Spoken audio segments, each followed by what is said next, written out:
Leurs livres font l'événement, vous vous les arrachez, pourtant tous les opposent, ou presque. L'un déteste son époque, l'autre tente de la comprendre. Deux tempéraments, deux signatures de RTL et surtout deux visions de la France. Zemmour Duhamel, jusqu'à 20h, le face-à-face. Bonsoir Éric Zemmour. Bonsoir. Vous êtes l'auteur du Suicide français chez Albin Michel, un livre qui a suscité déjà bien des polémiques, notamment sur Vichy. Oh, bonsoir Alain Duhamel. Bonsoir. Votre histoire personnelle de la 5e République est sortie chez Plomb. Alors vous allez donc débattre ce soir jusqu'à 20h et l'idée ce n'est pas d'être sur l'écume, de vous demander de vous justifier sur chacune des petites polémiques, mais que vous confrontiez vos visions de la France et on va commencer en vous demandant chacun en 30 secondes pile de la définir, votre idée de la France. Qui veut commencer Éric. Éric, allez. Mon Éric. idée de la France ou telle qu'elle est aujourd'hui? Votre idée de la France telle qu'elle est aujourd'hui, on va dire. C'est pas la même chose du tout. Alors, vous voulez... Ah non, mais c'est vrai, c'est pas du tout la même chose. Alors... Mon idée de la France, c'est une chose, et telle que je la vois aujourd'hui, c'en est une autre. Allez-y. Telle que je la vois aujourd'hui, elle est malheureuse, elle ne sait pas où elle habite, elle se sent trahie par ses élites. On lui a appris, comme dit Marcel Gauchet, à aimer tout ce qu'elle déteste et à détester tout ce qu'elle aime. En moins de 30 secondes, c'est bien déjà. Alain ? Pour moi, la France, c'est le plus vieil État-nation d'Europe, ce qui est à la fois son privilège et son handicap. C'est son handicap parce que du coup, les Français ont avec le pouvoir, l'autorité, la politique des relations passionnelles qui les rendent très difficiles à gouverner et à réformer. C'est en même temps sa chance parce qu'il y a une culture nationale ancienne qui existe, qui a une unité beaucoup plus grande que ce qu'on croit en général, et donc que la France est un pays qui trébuche, qui tombe et qui se relève toujours, comme ce sera le cas. Ah, tant mieux. Alors, ce qui m'a frappé dans vos deux ouvrages, pour commencer, c'est que finalement, vous avez au moins deux points communs. Le général de Gaulle, et si je vous suis bien l'un comme l'autre, c'est qu'il est le seul homme politique qui, à vos yeux, soit vraiment un homme d'État. Et puis finalement, la rupture remonte à la période de son départ qui correspond à celle de mai 68. Alors finalement, Éric, comme pour vous Alain, aucun de nos dirigeants de Gaulle, depuis de Gaulle, ne trouve grâce à vos yeux, ou peut-être Mitterrand. Non, enfin bon, je veux dire, le général de Gaulle, il est en dehors des catégories, parce que c'est pas simplement un homme d'État, c'est un personnage historique. Bon, on en a un, les bons siècles, voilà. les bons siècles. Exactement. Bon, donc évidemment, il est hors catégorie. Mais il y a eu depuis des gens, disons, ayant une stature que je considère comme stature d'homme d'État de bon niveau. Qu'on soit d'accord ou pas avec le détail, ou d'ailleurs même l'essentiel de ce qu'ils font, mais Valéry Giscard d'Estaing, personne ne peut dire qu'il n'avait pas la stature. François Mitterrand, il avait l'autorité et le rayonnement. Et depuis Mitterrand ? Si vous voulez, ça ne cesse de décliner. C'est-à-dire Pompidou, Giscard, Mitterrand, Chirac, Sarkozy, Hollande. En fait, le général de Gaulle a laissé des institutions monarchiques. C'est-à-dire qu'il voulait un père de la nation, il voulait enfin gouverner la démocratie. Donc à partir de là, le problème c'est qu'on a une nouvelle génération, à partir de Chirac c'est le basculement, qui ne peut plus incarner la fonction. Et en plus, cette fonction est complètement sapée en son fondement par l'Europe et on y reviendra. On va évidemment y revenir, ça sera l'un de nos thèmes. J'espère bien. Le départ de Gaulle de mai 68, Éric, si on vous lit, c'est l'origine du mal, le début du déclin de la France. Pour d'autres, c'est plutôt la fin d'un monde sclérosé, la liberté d'expression, la liberté des mœurs. Pour vous, Alain Duhamel, mai 68 a-t-il défait la France, comme dit Éric Zemmour? C'est la fin d'un monde ou la fin du monde? Non, ce n'est pas la fin du monde c'est jamais déjà. la fin du monde. Et c'est le début de la fin d'une France, mais évidemment pas de la France. Le général de Gaulle, au fond, dans mon esprit, il a incarné la période la plus glorieuse de la Ve République, mais il est mort en 1965 et pas en 1970 comme on le croit. Quand mai 68 est arrivé, il était complètement à côté de la plaque. C'est-à-dire que autant il comprend la France, autant il a du mal avec les Français. D'ailleurs, il était le premier à le reconnaître. Et mai 68, ça n'est pas la France. Ce sont les Français. Et ce jour-là, pendant ces 2 mois-là, il y a eu une véritable... non pas métamorphose, parce que les choses se font sur la longueur, mais cristallisation de transformation, de rupture, de réinvention d'un tas de choses dont je ne soutiens pas du tout qu'elles étaient toutes positives, mais qui ont fait passer en France un vent de changement comme on en a un tous les 2 ou 3 siècles. Moi, je ne suis pas d'accord avec tout le début de la démonstration d'Alain. Je pense que le général de Gaulle meurt en 68 en essayant, si vous voulez, il gagne finalement la bataille politique. Il fait une espèce de voyage à Varennes de Louis XVI, mais qui réussit parce qu'il a l'hélicoptère, et il revient et il gagne. Sauf qu'en reprenant la France à ce moment-là, il meurt. Deuxièmement, Oui, ce mais n'est pas... Je suis assez D'accord d'accord. avec ça, mais on va voir ce qui oui, s'est oui. passé depuis. Par Deux- exemple, deux- la libération des mœurs, la liberté d'expression, les familles. Tout On va à parler fait, au modèle tout à fait, familial qui a tout à explosé. fait. C'est de ça dont on va parler. Tout à fait. Mais si vous voulez, à partir de là, c'est pas qu'il n'a pas compris les Français, parce que les Français l'ont soutenu. Il n'a pas compris la bourgeoisie, la jeunesse bourgeoise qui s'est révoltée contre lui et qui s'est révoltée en vérité contre la France. On le verra après. Alors là, justement, on va voir après ce qui a suivi. C'est notamment donc le modèle familial qui a changé, qui a explosé, la cellule familiale qui a éclaté, moins de mariages, plus de divorces, des familles monoparentales, recomposées, même homoparentales aujourd'hui, une féminisation de la société évidemment. Ce modèle traditionnel, il vous manque manifestement, Éric Zemmour. Non, c'est pas. Il manque à tout le monde. Pas forcément, non. Est-ce qu'il vous beaucoup manque, de vous, Alain Duhamel?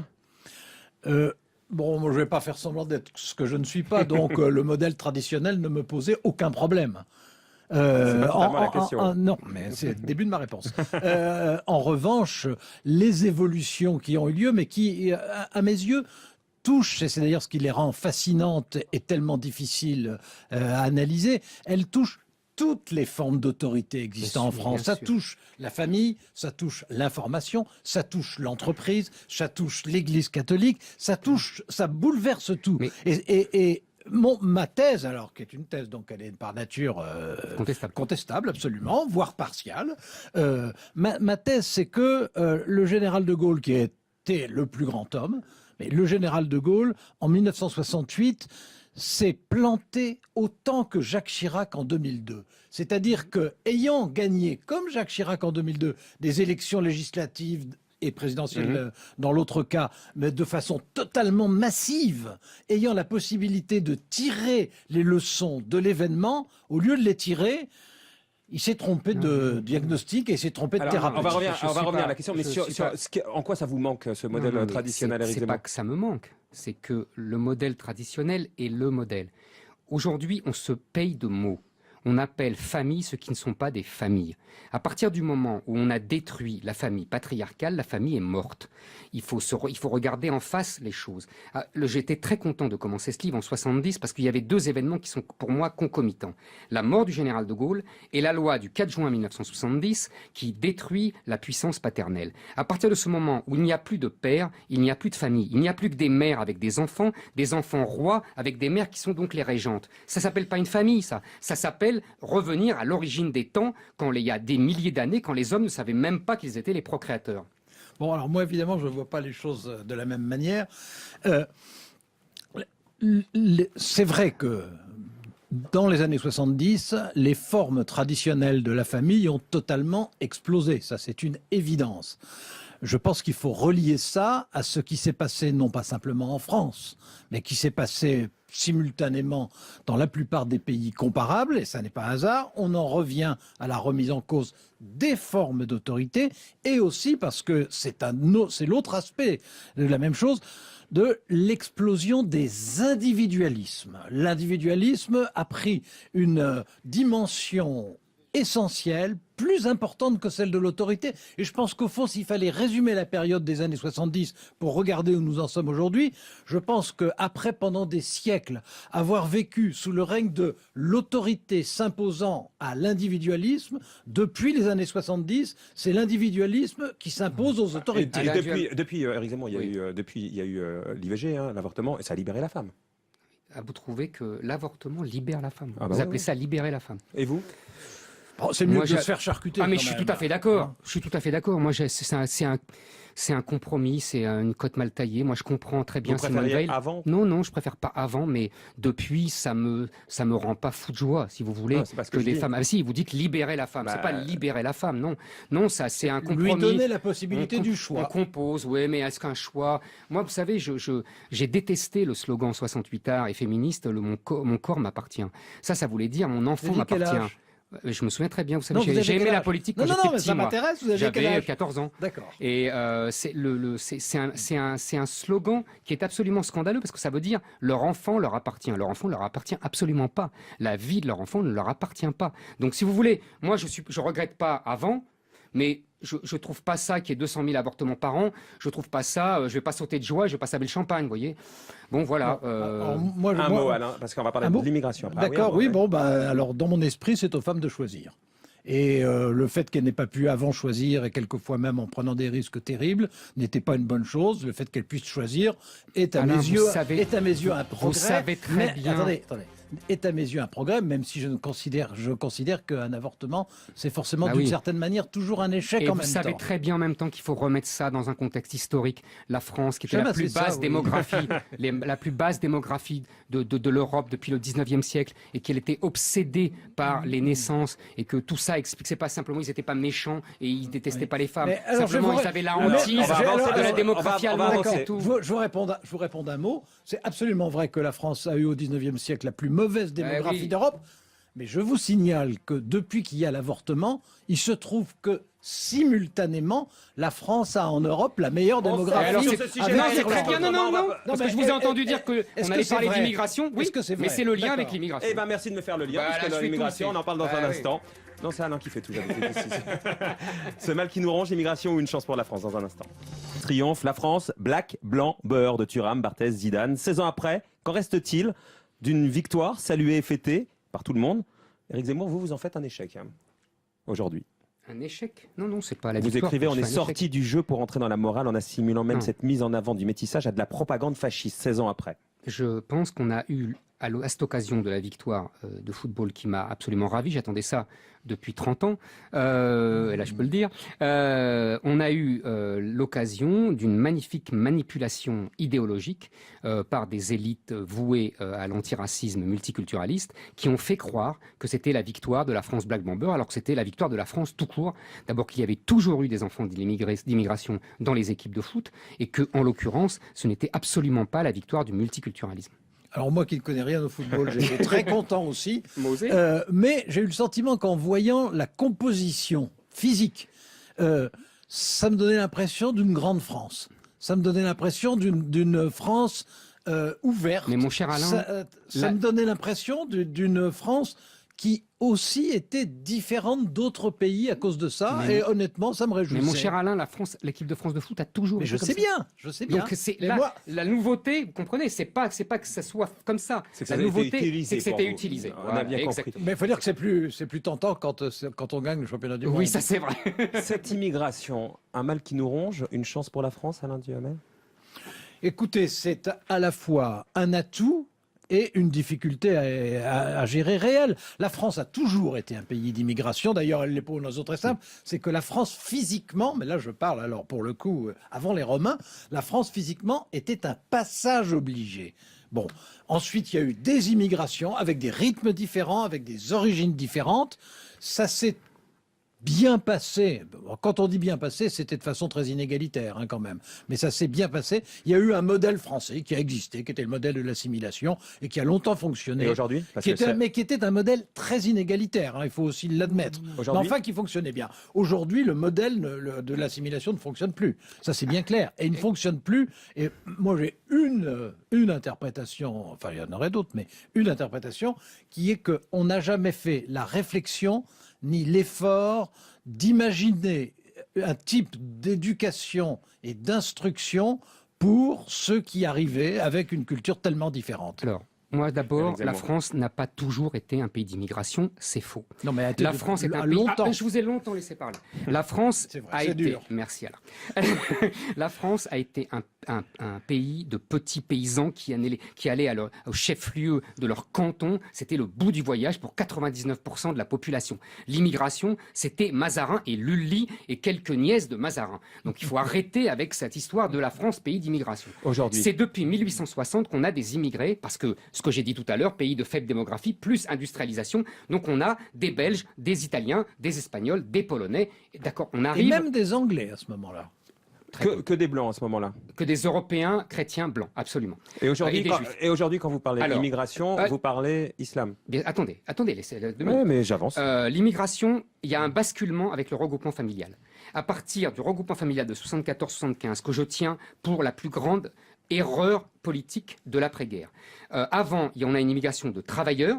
Après, on a une immigration de peuplement. Attendez, laissez-moi finir 2 Je vous minutes. laisse finir. L'immigration de peuplement, c'est les femmes et les enfants. Pour moi, la catastrophe commence là. Et en fait, on fait venir des gens qui n'ont pas du tout de culture ni chrétienne ni gréco-romaine, qui sont de culture islamique, pour la plupart évidemment. C'est une énorme majorité, mais pas tout le monde. Et si vous voulez, quand on fait venir des familles, on a à partir de là des gens qui tiennent tellement à leur culture d'origine que c'est une identité pour eux, qui ne veulent pas s'intégrer. Et deuxièmement, on a des élites françaises qui, au même moment, les années 70, les années de la déconstruction, renoncent au modèle assimilationniste français. Vous savez, Malika Sorel, qui était membre du Haut Conseil à l'intégration, a écrit des choses très fines sur l'intégration. L'intégration, qu'est-ce que c'est? Elle dit, c'est changer d'arbre généalogique. On passe de l'arbre généalogique d'où on vient et on va à l'arbre généalogique français. Là, on a des gens qui refusent de passer à l'arbre généalogique. Et attendez, et on a des élites qui leur disent qu'ils ont raison. Bon, alors, là, c'est un point central. Oui, bien sûr, et très intéressant et difficile. Je reviens d'un mot, historiquement, l'idée qu'il y aurait une espèce de peuple d'une homogénéité parfaite dans l'histoire de la France. Du 9e siècle au 19e Oui, siècle, c'est vrai. je suis d'accord, mais Voilà. avant, la France était un territoire et des de millions d'années partage. aussi, Alain. Non, pas des millions d'années, Non, c'est mais, beaucoup plus que ça. sous la Mais Lotharingie, oui. les Alamans, Oui, d'accord. ben oui, ça existait. Alors, et sur c'était ces, différent. sur ces immigrés qui ne C'était veulent pas différent. s'intégrer Bon. et les élites Alors, qui trouvent qu'ils ont raison. Alors, les élites, d'abord, j'aime pas du tout la généralisation des élites. Bah oui, mais c'est quand même la vérité, Alain, je- excusez-moi. C'est le discours Non, dominant. non. Le discours dominant, Eric, c'est Eric, vous avez raison de ne pas vous Non, assimiler. Eric, il n'y a pas une vérité. Chacun a sa vérité. Moi, je respecte votre vérité. Vous respectez la mienne. Et il n'y a pas à dire qu'il y a une vérité. Il y a des Alors, vérités. votre vérité, Alors, Alain. moi, ma vérité, c'est que l'immigration a été une immigration recherchée par la France, qui en la recherchant et organisée par la France, qui en la recherchant a donc pris une responsabilité, que le regroupement familial a effectivement été un grand tournant, mais que ce regroupement familial correspondait aussi à un besoin d'humanité, parce que faire venir des gens, s'ils restaient, s'ils retournaient, c'était autre chose. Mais il est évident que ça a été un grand tournant. Et je répète ce que je disais, parce que moi, c'est ma conviction, à tort ou à raison, c'est que l'effort qui n'a pas été fait à ce moment-là C'est et qu'on impossible. paie depuis, et qu'on n'a pas cherché à comprendre comment il fallait trouver, pour réussir l'intégration, des formes d'instruction, d'éducation, de scolarisation, de socialisation, qui évidemment aurait été un effort spécifique et qu'on n'a évidemment pas fait. Alain, ce n'est pas de l'humanitaire, c'est de l'humanitarisme. Je ne suis pas spécialement humanitariste. Si, non. si, Non, non, c'est-à-dire non, que, non, non. c'est-à-dire que c'était une folie sous couvert d'humanitarisme. C'est ça que je Un veux mot dire. quand même, Éric Zemmour, pour dissiper tout malentendu. Islam, ça rime avec islamiste. Je vais vous dire, je vais vous répondre, c'est très simple. Tous les musulmans ne sont pas islamistes, mais tous les islamistes sont musulmans. C'est-à-dire qu'il y a dans le Coran des textes différents, variés. Il y a des textes pacifiques, qui ont pour la plupart été écrits à la Mecque, et il y a des textes très violents qui, pour la plupart, ont été écrits à Un mot Médine là-dessus, ou l'inverse. non, D'ailleurs, non, excusez-moi, ouais. c'est plutôt l'inverse. Oui, Pardonnez-moi. oui, oui, c'est ce que je pensais. Pardonnez-moi. Euh, Et donc, les islamistes se servent des textes violents et les autres se servent des textes je pacifiques. pense que dans les thèses d'Éric, mais enfin on n'est pas là pour discuter seulement ses thèses, Non, bien sûr que mais dans les thèses d'Éric, je pense qu'il y a un côté terriblement franco-français, ce qui est un paradoxe à propos de l'immigration, dans la mesure où des phénomènes d'immigration dans des grands pays industriels, nous ne sommes pas les seuls, qu'il y a des techniques différentes qui sont utilisées, avec des conflits potentiels de religion qui existent dans 10 grands pays et Une que Vous allez rester sur votre frustration, Eric. dans 10 grands pays et que d'autres ont Alain, fait. tous les Attendez, modèles ont attendez. échoué. Et que Tous les d'autres- modèles, et que- l'anglais, le français, l'allemand, le suédois, pas le tous les canadien, modèles ont par échoué. exemple. Comment Pas le canadien, par Pas le exemple. canadien, mais ils en Bah font. non. Ah bah oui, pas le C'est pas canadien. vrai, Allez, c'est pas on- vrai. Du c'est pas Canada, on arrive en Europe, on y revient. L'Europe, comme disait le général. Le pro contre l'anti dans un instant. Aujourd'hui, bien sûr. Mais d'abord, je pense que dans la mondialisation, on a besoin d'être fort et qu'on n'est pas fort seul. En tout cas, c'est mon point de vue. Ensuite, et alors ça, c'est une thèse que j'ai depuis très longtemps. D'ailleurs, j'avais publié il y a des années un livre là-dessus. Je pense que l'Europe, c'est une chance d'influence exceptionnelle pour la France. Et une de mes grandes satisfactions dans ma carrière d'écrivain, ça a été, après avoir expliqué comment l'Europe pouvait être le levier pour la France, d'avoir reçu une lettre de Maurice Cuve de Murville, qui à l'époque avait été quand même 11 ans le ministre des Affaires étrangères du général de Gaulle, pour me dire, vous avez tout compris, c'est notre chance dans l'avenir, il faut que l'Europe soit le levier de la France. Alors, que ce soit difficile aujourd'hui, j'en suis totalement d'accord pour beaucoup de raisons, mais... On a bien compris, Alain. Non. Mais vous- non, vous pouvez Si, pas si. avoir compris. Vous pouvez pas avoir compris. Si, on a bien compris que ça doit passer par là pour pouvoir s'en sortir. On ne peut pas s'en sortir seul. À condition que nous sachions, nous, jouer nos cartes en Europe, ce qui n'est pas le cas. Alors, Alain a fait référence à Maurice Couve de Murville, le ministre du général de Gaulle. À l'époque, le général de Gaulle disait, je vais dans le sens d'Alain, l'Europe est le levier d'Archimède de la France. Absolument. C'est-à-dire qu'il disait qu'avec la puissance de l'Europe, la France pourrait équivaler, pourrait faire des choses équivalentes, je vais y arriver, aux États-Unis et l'Union soviétique à l'époque, c'était les deux grands, donc mais il oublie plusieurs choses. La première, c'est que c'était l'Europe des six, qui est un peu l'empire napoléonien, si vous voulez, géographiquement. Deuxièmement, l'Allemagne était divisée en deux. Troisièmement, il y avait une barrière douanière autour de l'Europe qui nous protégeait. Quatrièmement, nous avions une monnaie indépendante. Nous pouvions faire ce que nous voulions avec la politique monétaire. Nous n'avions pas Bruxelles et la BCE à Francfort qui décidaient pour nous. Aujourd'hui, c'est terminé tout ça. Aujourd'hui, en fait, quand Alain dit on peut être plus fort dans la mondialisation, oui, mais sauf qu'on n'est pas ensemble. L'Europe est devenue une ère de compétition sauvage où l'Allemagne a écrasé en vérité les autres, en partie par notre faute, c'est ce qu'il va dire, sauf qu'il y a des logiques, si vous voulez. Il y a, premièrement, une oligarchie européenne qui a pris le pouvoir, quand je dis européenne, y compris française évidemment, une oligarchie européenne qui a pris le pouvoir, qui a arraché le pouvoir aux souverainetés nationales et populaires. Séguin disait en 92, Maastricht 1992 sera l'anti-1789, il avait tout à fait raison. Et deuxièmement, avec l'euro, nous avons une machine de guerre à asservir les pays européens autour de l'Allemagne rhénane. Alors, moi, je pense évidemment absolument le contraire. D'abord, l'oligarchie européenne, ce sont les États qui ont le pouvoir de décider et pas la Commission. Deux, la Commission, elle est composée d'anciens premiers ministres, d'anciens ministres qui sont tous des politiques, et des politiques, en gros, quand même d'assez bon niveau. Mais bon, je laisse ça pour la dimension démocratique. Sur le fond, ça n'est pas l'Allemagne qui nous a dominés, c'est nous qui avons été faibles. C'est nous qui avons été désunis. Quand l'Allemagne s'est réunifiée, d'abord à l'époque tout le monde disait « Ah, elle va s'en aller de l'Europe », ce qui n'a absolument pas été sa tentation. Pas du tout sa tentation. Pas du tout sa tentation. Bon, elle domine l'Europe pour qu'elle s'en va. À l'époque, elle était en grande difficulté parce que parce qu'elle a avalé la réunification. Parce que le coût de la réunification était très lourd. Et ben c'est le moment où il fallait s'affirmer. Sauf qu'aujourd'hui, est-ce qu'aujourd'hui, Alain Duhamel, on n'a quand même pas l'impression que l'Europe décide contre nous? Pas du tout.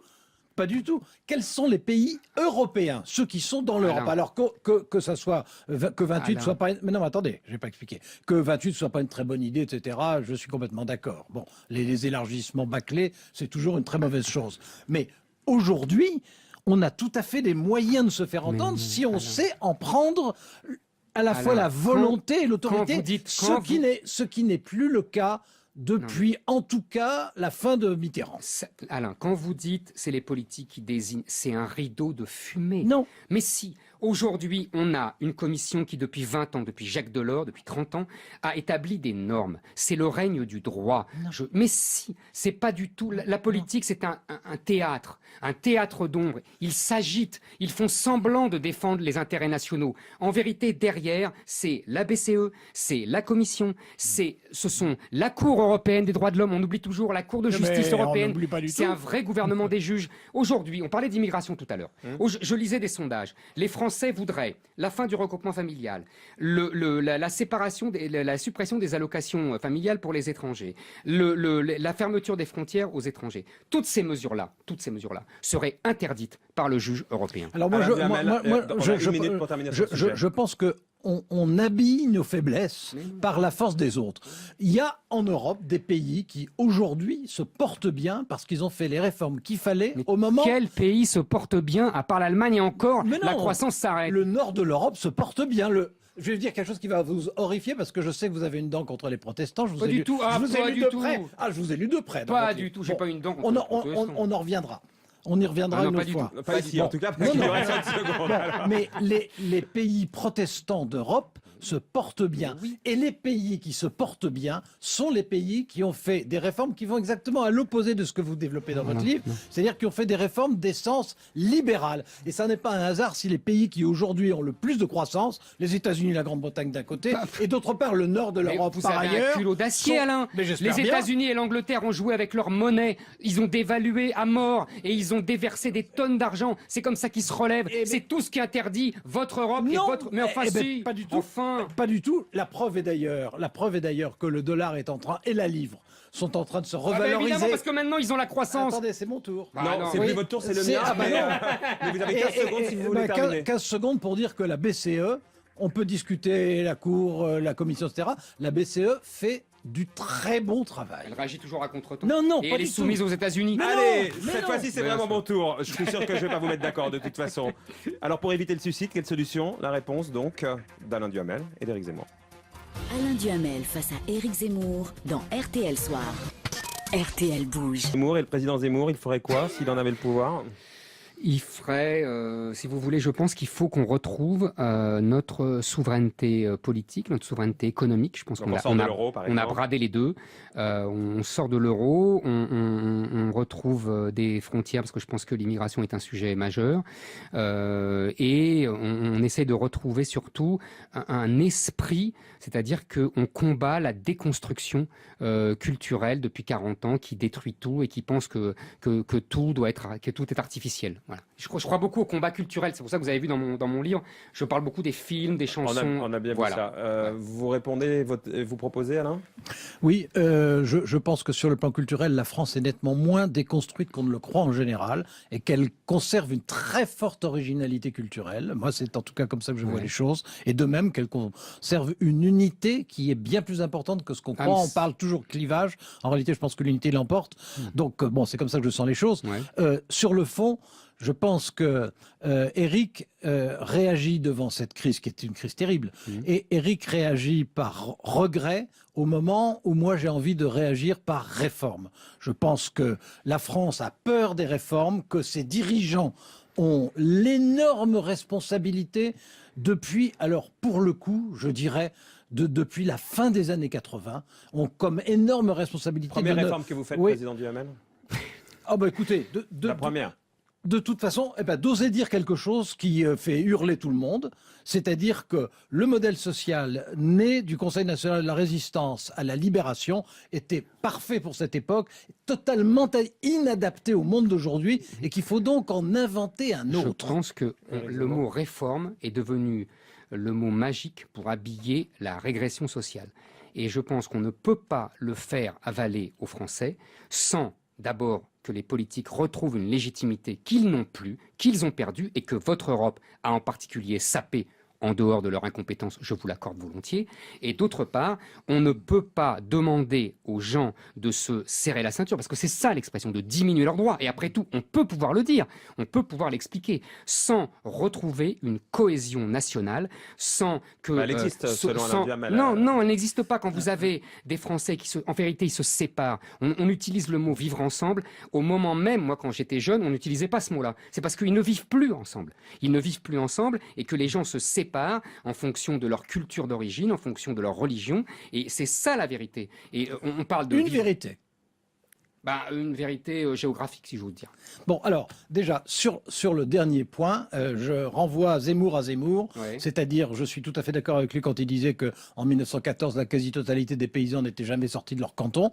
Bon, à cette époque-là aussi, les Français ne se connaissaient pas. Aujourd'hui, ils se connaissent infiniment mieux. Tout s'est nationalisé, tout s'est culturellement nationalisé. Maintenant, quant aux réponses, je pense que ce qui manque, c'est avant tout le courage des politiques. Je pense que depuis la fin des années 90, jamais... Et l'idée selon laquelle, qui était tout à fait explicite chez Éric, l'idée selon laquelle il faut assimiler, identifier réforme et régression sociale, ça n'est absolument pas ce c'est que je pourtant crois. partout en Europe. Mais non, mais pas du tout. Et vous dites en Mais pas 14, du ils ne se tout. connaissaient pas physiquement, mais ils se connaissaient culturellement, ils avaient une âme en commun. Aujourd'hui, c'est Oui. fini. Nous Enfin, n'avons plus une âme en commun. vous savez qu'il y en avait encore une très grande proportion qui parlait patois à l'époque, Oui, et alors en 14. Oui, alors Non, mais donc, quand Bah, on ils parle, sont allés tous à quand on l'école, parle c'est- patois picard, on ne comprend pas forcément le patois provençal. Non, mais il y avait Voire la une langue unité provençale. culturelle. vous le Mais savez elle bien. existe toujours. Non. Les Non, Français c'est pas sont vrai. très différents C'est des pas autres. vrai. D'ailleurs, nous avons des défauts inimitables par les autres pays. Allez, je termine l'un et l'autre. L'argument qui vous a convaincu chez Éric Zemmour, il y en a eu un, Alain Duhamel. Vraiment, une phrase. Hein. Ah, il y a une chose qui me convainc tout le temps chez lui, c'est sa sincérité patriotique. Merci. Eh ben oui, Ouais, d'accord. mais c'est important. Non, mais c'est pas un argument. C'est. Si, je vous avais demandé ce qui me convainc. Non, je vous ai C'est demandé ça. l'argument qui vous a convaincu. Vous avez entendu ce que vous avez bien Le- voulu. Éric Zemmour. Moi, en fait, il y a un argument qui m'a convaincu quand il explique dans son livre que le niveau des politiques ne cesse de baisser et qu'il dit la Ve République n'est plus gouvernée. Et en même temps, on voit bien la contradiction majeure, puisque c'est sa chère Europe qui détruit elle-même la Ve République qu'il défend. Pas du tout, c'est notre chance si on sait la jouer, ce qu'on ne sait plus faire depuis 20 ans. Merci à tous les